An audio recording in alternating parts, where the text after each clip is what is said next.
Hello, this is Thomas Newman from the CIMA Hub, a recently established website that was devised to help CIMA students get through their exams more quickly, to get higher grades. And I recommend you go along to the cimahub.com and to subscribe as well. There are some excellent free materials that our subscribers can avail of, including a free financial ratios PDF for this particular case study. And the case study that I want to talk about today is the management case study for November 2016, and we're going to take a look at the SWOT for Portafone. The SWOT is an excellent way to come at the case study.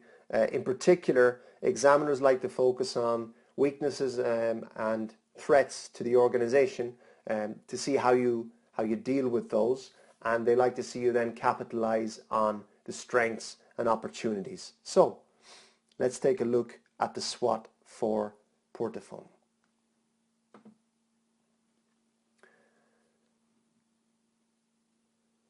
So here's our view of the SWOT. You're probably familiar with the acronym, which stands for strengths, weaknesses, opportunities, and threats. Just a reminder, the strengths and weaknesses tend to be internally focused, while the opportunities and threats take an outward look at the environment outside the organization. So the strengths. First of all, Portafone is a company with a history of innovation. They have a history of developing products. They've pivoted before, so in other words, they've changed their focus from certain product to another product category, and it allowed them to survive. Portafone is also a company with global presence, which means they're not reliant on one market and are not vulnerable to a downturn in that one particular economy or market. This is a well-regulated, financially solid company. Obviously, it's onerous to be a publicly listed firm, but there are advantages that come with getting your house in order and ensuring that the financial statements you present give a fair and true reflection of the assets and performance of your company. Weaknesses. Portafone is a company that looks to me to have high component costs, likely due to the high supplier power demonstrated by component suppliers in this particular market. The name that jumps out is Samsung, which has been all over the news recently, of course, for the battery problems that its recent phones have had. But they're a huge supplier of components in the mobile phone industry. They make a lot of their profits actually in supplying other mobile phone manufacturers with the components that go into their phones. And they wield tremendous power over mobile phone manufacturers. And it looks to me that Portafone is suffering a little bit with its component costs.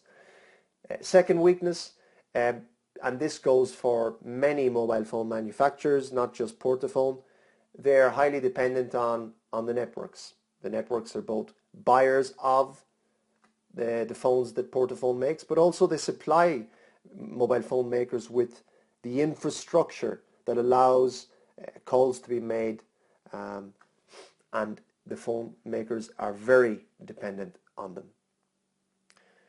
The inventory levels for Portafone are very high. We'll take a look at that in more detail soon. And I feel that their assets are not being put perhaps to optimal use. In particular, they have a lot of cash sitting idle, and their rivals Maltone have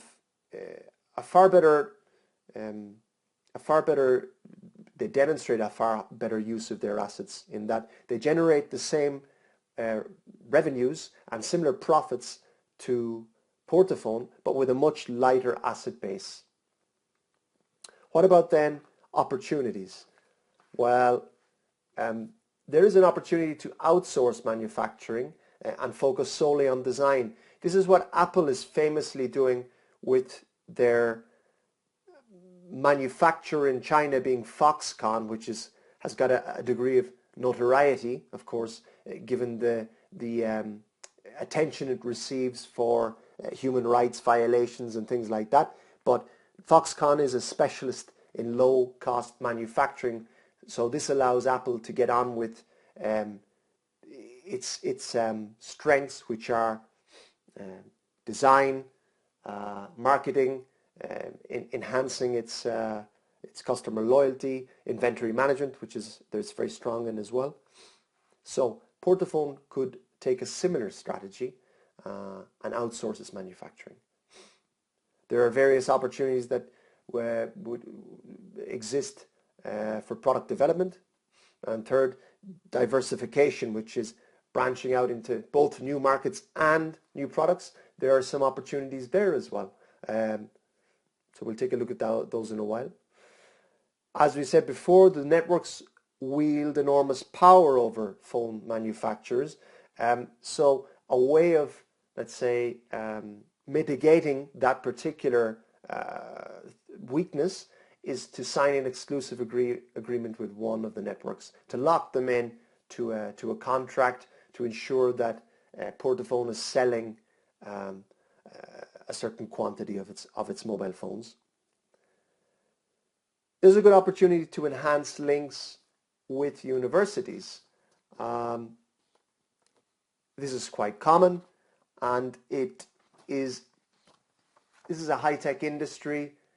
It's an industry in which highly skilled workers are in demand.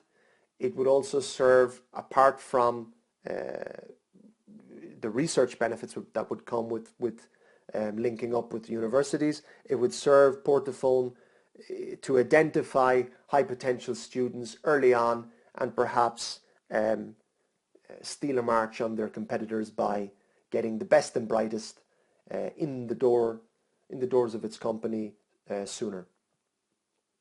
And there's an opportunity as well to perhaps acquire a competitor such as Maltone.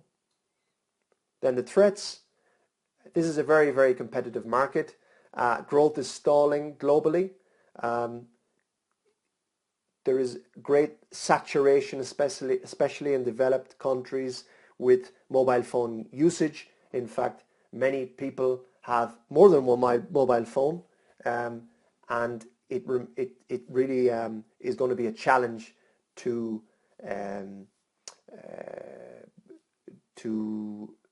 continue with the growth levels that Portafone has seen recently. There's a big danger posed by faulty batteries. We mentioned the famous case of Samsung, which has been in the news recently, and the pre-scene also demonstrates this instance with this fictional company Diant that has had a huge issue with overheating batteries. And there's a potential for backlash, again mentioned in another article in the pre-scene, against a perceived overuse of mobile phones, a perceived over-reliance on mobile phones. This is something that probably all of the players in the industry have to fight against. And finally, there's a danger of not investing in R&D. It could be quite short-sighted to hold back on research and development expenses in the pursuit of short-term profitability, because there is a trade-off, of course. This is, as I said before, technically innovative industry. R&D is a let's say a necessary evil just to keep up with competitors. Okay, starting with strengths, and here we have them. Let's go through them one by one. So, Portafone is a company with a history of product development. It's an innovative company. As I mentioned, it has an ability to pivot, to focus on entirely different product categories.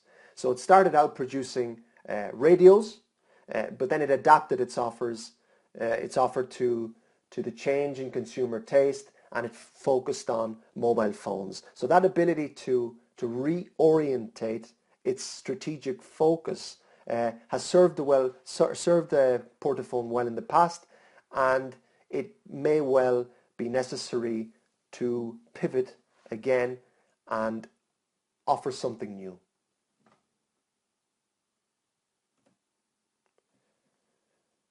The company sells worldwide and is therefore less affected by a downturn in any one country or region, and it's one of the largest sellers of phones in the world, we're told as well in the pre-scene. All of this stands Portafone in good stead.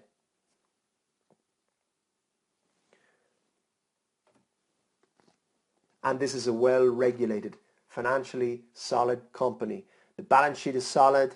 They've demonstrated very solid sales growth also during the last year. Being publicly listed, obviously there's a degree of scrutiny that comes with that. There are expectations, and it's slightly burdensome to be publicly listed and to audit the accounts in the right way to ensure that all regulations are complied with, etc.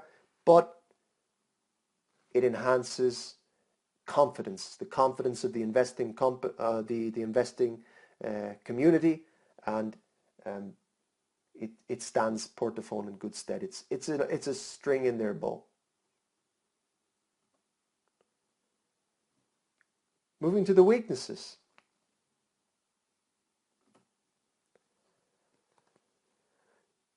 So what we see is that cost of goods sold is growing at the same rate as revenues. Okay, it's not a disaster because at least cost of sales is not out of control. It means that gross profit is also rising at the same rate as cost of goods sold and revenues too. But ideally, we would see Portafone hold those cost of goods sold down. It's unlikely, I think, that revenues will continue to grow at the rate that Portafone has registered in the last year, because when you look at the wider smartphone sales, global growth between Q2 2015 and Q2 of 2016 was just 0.7%. This is a saturated market. I don't think Portafone can keep up the revenue growth that it showed last year. So if it wants to maintain its profitability, it has to keep its costs under control. Okay. Now, what it doesn't want to do is to skimp on research and development expenditure, which is an absolute must if it wants to even keep up with its rivals. So where it can win some ground is with cost of goods sold. Okay, they're, I think, dealing with suppliers with high power. I mentioned Samsung in the introduction being one such supplier with enormous power. Back in the mid-1990s, Samsung took the decision to start researching, designing and manufacturing electrical components, and now they're reaping the benefits of that decision, because they, as well as selling to many other mobile phone manufacturers, they have a guaranteed supply of components at cost themselves. So that's a big advantage for them.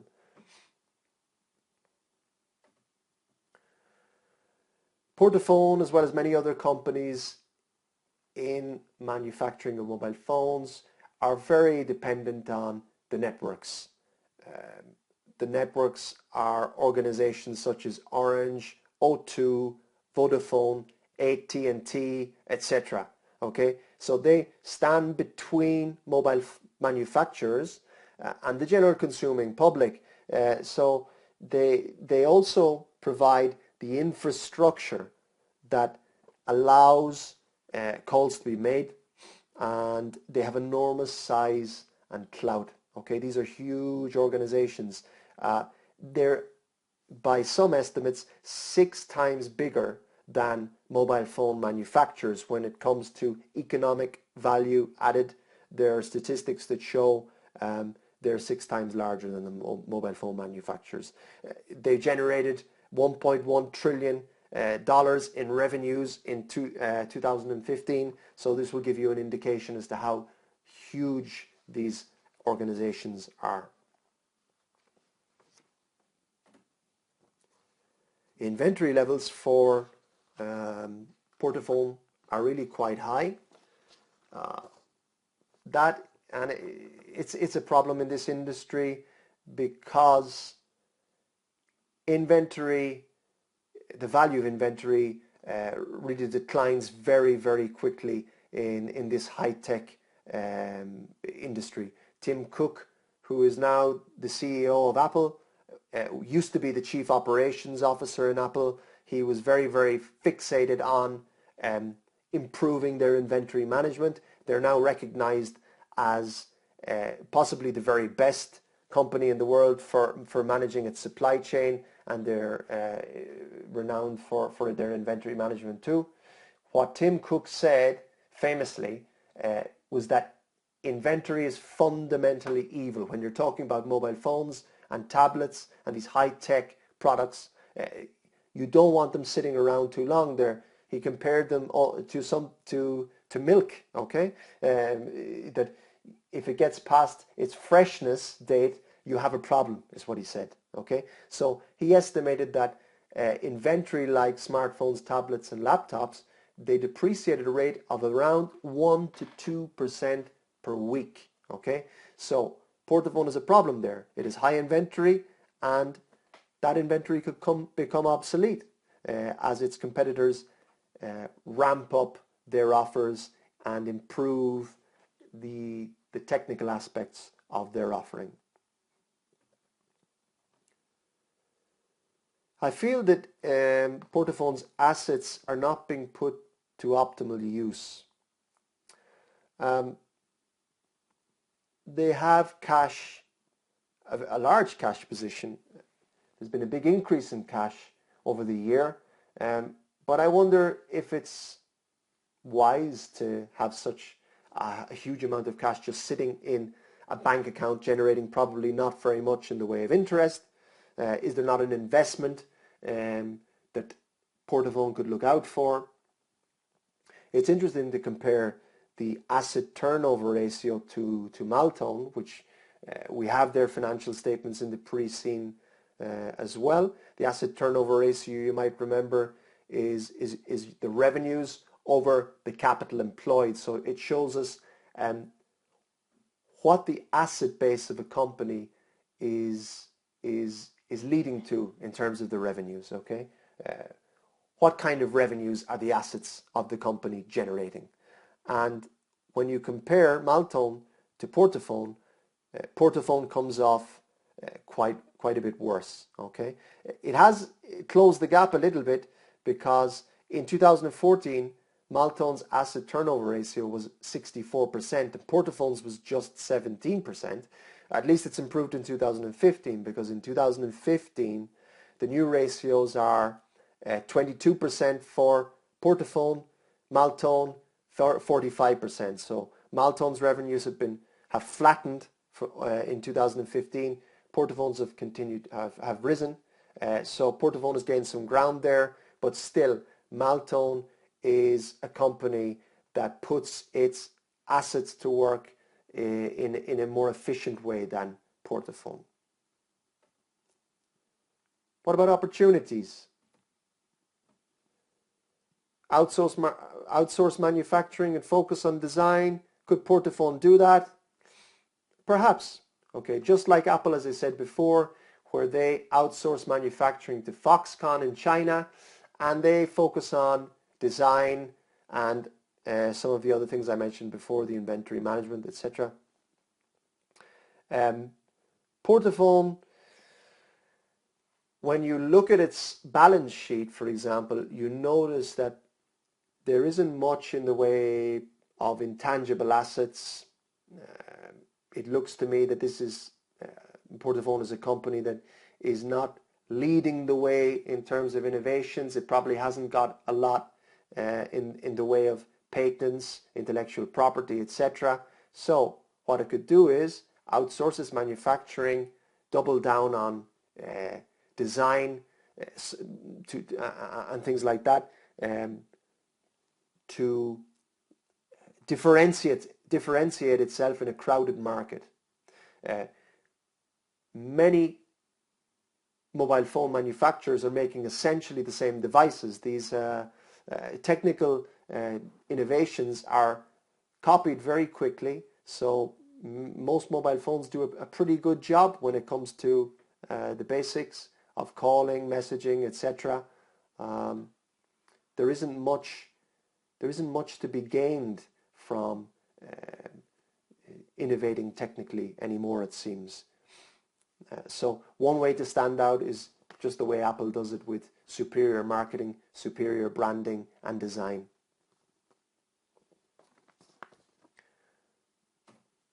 Another opportunity lies with product development.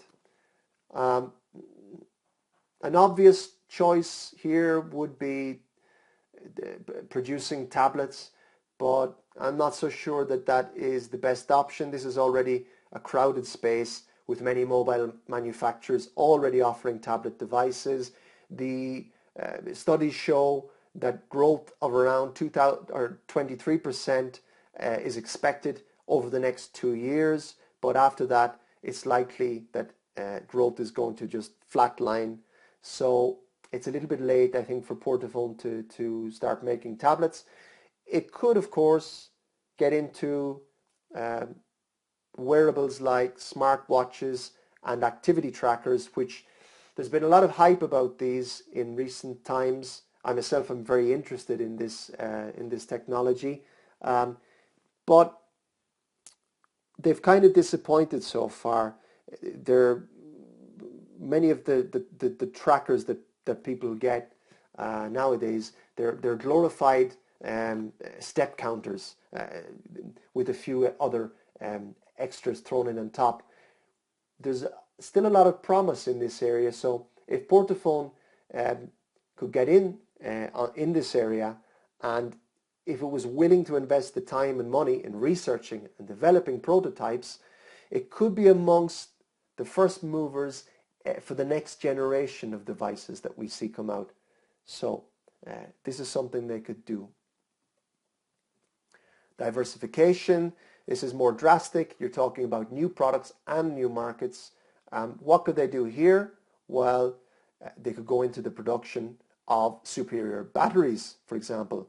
They could form an alliance even with another company. I don't think it would be a bad idea to consider some kind of alliance with Diand. This is the new entrant whose batteries are catching fire, we're told in the pre-scene. Okay, this company has suffered a blow, undoubtedly, but it is working on a new longer life battery, which could be a game-changing component for the industry. They're making longer lasting, slimmer, safer batteries. If they were, this would be something that Portafone could usefully consider getting in on. It's likely that Diand is probably on the ropes at the moment. Maybe it's willing to entertain an offer of acquisition or even some kind of alliance with Portafone. What Portafone could also do is move into the development of apps. App makers have become tremendously important players in the mobile phone world. When you see a company like WhatsApp, which has had, at least in 2014, 50 employees, yet was bought for $19.3 billion, you understand that app makers really do have become important in the mobile phone space. What studies have shown is that 90% of the time that someone is using their mobile phone now, it's not to make calls, etc. It's because they're using apps. Okay, so app makers are driving engagement when it comes to mobile phones, and again, Portafone could consider some kind of alliance or partnership with an app maker. How can they diminish the buying power of the networks? Maybe by signing an exclusive agreement with one of them. Okay, this would guarantee a quota of sales, and the network will be contractually bound to Portafone. So that could be potentially attractive to Portafone. Universities. So R&D, we've mentioned, is a key investment in this industry. We're told early in the pre-scene that employees are encouraged to engage with the community, and that you provide teaching support at Capital City University. When I say you, I mean the fictional you of the pre-scene. But it's unclear what other links, if any, Portafone has with universities. But tie-ups between companies and third-level institutions are often fruitful, and they're quite common, okay? Particularly in high-tech areas.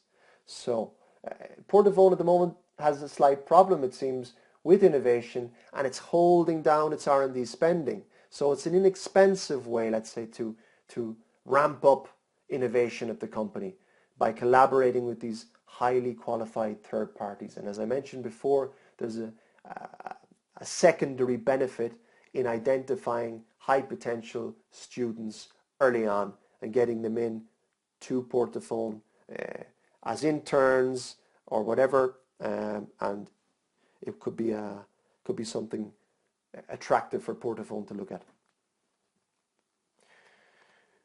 Maybe they want to acquire a competitor.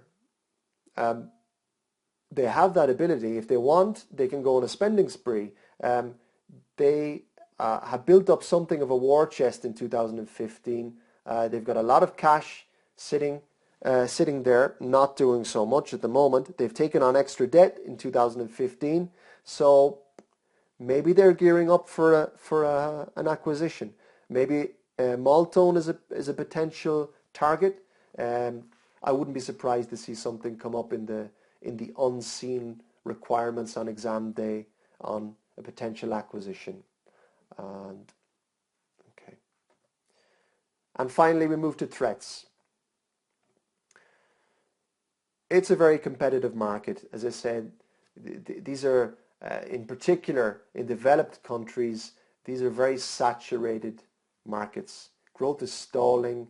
As I mentioned before, 0.7% in the growth of smartphone sales over the last year, between quarter 2 of 2015 and quarter 2 of 2016.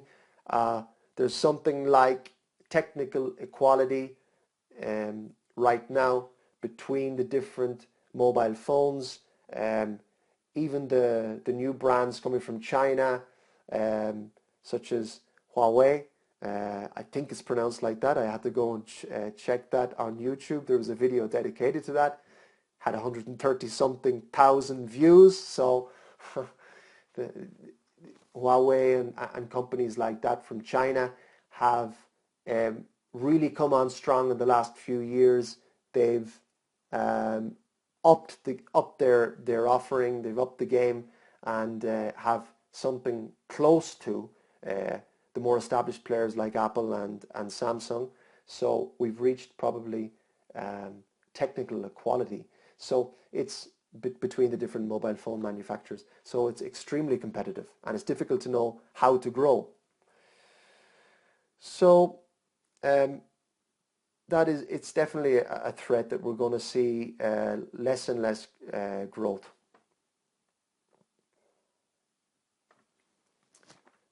There is a danger posed by faulty batteries. It was mentioned in the pre-scene, the case with Diand with their batteries overheating, and of course we've seen very recently Samsung's difficulties with their exploding batteries.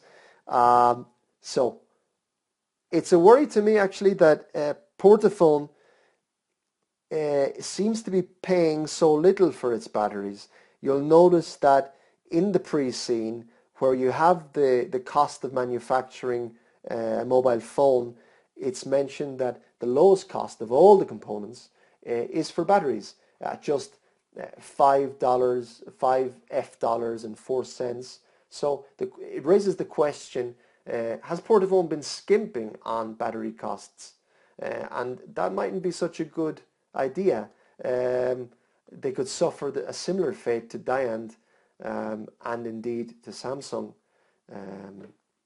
if they're playing that game and if they continue to opt for the cheapest batteries out there. Another of the articles in the pre-scene mentions this anxiety about separation from mobile phones, that people have become so hooked on using their mobile phones that they can't be away from them. So is there a threat of a backlash against our over-reliance on mobile phones? There may well be. It's nothing new for concerns to be raised about new technologies. It happens all the time. I think it's particularly potentially dangerous for the mobile phone makers because of the ubiquity of mobile phones. Everyone has them. Okay, so maybe there'll be let's say a pushback against mobile phones. One way to counteract this threat, I think of the gambling industry, and you see a lot of betting companies mentioning in their advertisements right now that they expect their customers to gamble responsibly, or they include some call for their customers to gamble responsibly. So the mobile phone manufacturers could take a lesson there, and rather than wait to be regulated by government, they could steal ahead of the authorities and actually start issuing their own recommendations and warnings against overuse of their technology. And the dangers of not investing in research and development are obvious in a highly technical industry. I wonder if Portafone has been cutting corners. This is a critical success factor for the industry. Okay, R&D expenditure was held down in 2015, and okay, it contributed to a fatter net profit figure for the year for Portafone, but they may well be sowing the seeds of potential issues in the future. So maybe not recommendable.